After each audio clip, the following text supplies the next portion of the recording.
चिंतन चिंतन। जय लखानी ईटन कॉलेज में हिंदुत्व पढ़ाते थे। हिंदुइज्म पर उनके लेक्चर्स दुनिया भर में मशहूर हो रहे थे और हिंदुत्व के माध्यम से वो सद्भावना, शांति, आपसी भाईचारे का प्रचार करते थे और बहुत सारी बातें शास्त्रों से ढूंढ ढूंढ के। अच्छी बात यह है कि वो अंतरराष्ट्रीय स्तर पर अंग्रेजी भाषा का इस्तेमाल करके बड़ी अच्छी तरह से उसकी व्याख्या करते थे, अध्ययन करते थे, भाषा पर कमांड, शास्त्रों की अच्छी जानकारी। तभी कोई व्यक्ति इस प्राचीन धर्म की सनातन बातें जो है वो लोगों तक पहुंचा सकता है। 4 तारीख को उनका आकस्मिक निधन हो गया, जिसके कारण समाज को, कम्युनिटी को, देश को और धर्म को भी बहुत नुकसान पहुंचा है, यानी उसके प्रचार प्रसार को।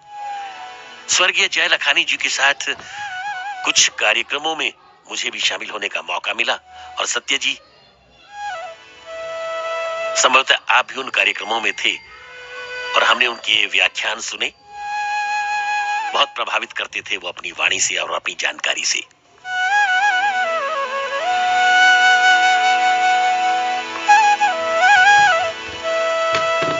आइए सुनते हैं आज का चिंतन, आज का विचार। एक लड़की ने एक बहुत ही धनी आदमी को देखकर धनवान बनने का निश्चय किया। उसने देखा कि पैसा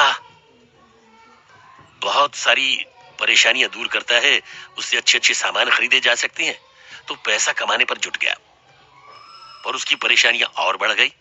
एक तो पैसा कमाने में वो मेहनत ज्यादा करता, फिर उस पैसे को जमा करके रखने की फिक्र, चिंताएं। कई दिन तक कमाई में लगा रहा, कुछ पैसे जोड़ भी लिए, पर इसी बीच उसकी भेंट एक विद्वान से हुई और उसने देखा कि इस विद्वान के पास पैसे तो ज्यादा नहीं हैं, लेकिन लोग बहुत उसके पीछे हैं। भीड़ इकट्ठी होती है उसे सुनने के लिए, उससे सवाल करते हैं, उससे जानकारी लेते हैं और कितनी रिस्पेक्ट देते हैं उसे। उसने पैसा कमाना छोड़ के अब विद्वान बनने के लिए शास्त्र पढ़ने शुरू कर दिए।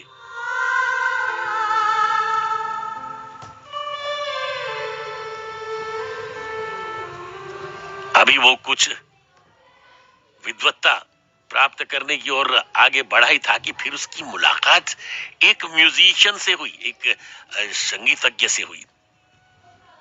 उसे लगा कि संगीत ज्यादा अच्छा है, खुद भी एंजॉय करो, लोगों को भी एंजॉय कराओ, पैसे भी मिले, सम्मान भी मिले।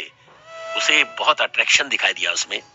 तो अब साहब उसने विद्वान बनने की बजाय संगीतकार बनने का सोचा। गायन और वादन।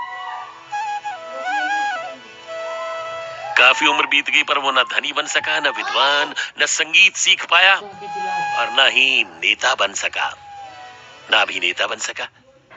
उसे बड़ा दुख हुआ। फिर एक दिन उसकी मुलाकात एक महात्मा से हुई। उसने अपने दुख का कारण बताया।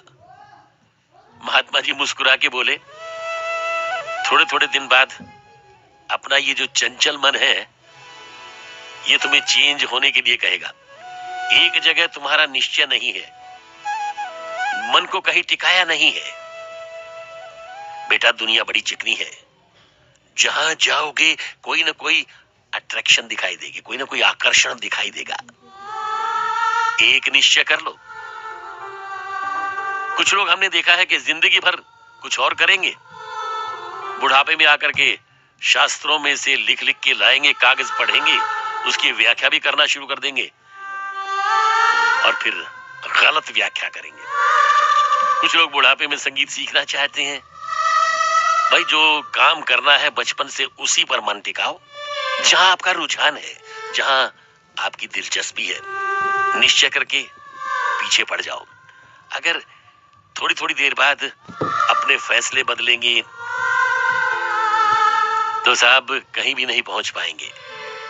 एक निश्चय कर लो और जीते जी उसी पर अमल करो, तो देखना आपको मंजिल की ओर नहीं जाना पड़ेगा, मंजिल आपकी तरफ चल के आएगी। चिंतन चिंतन।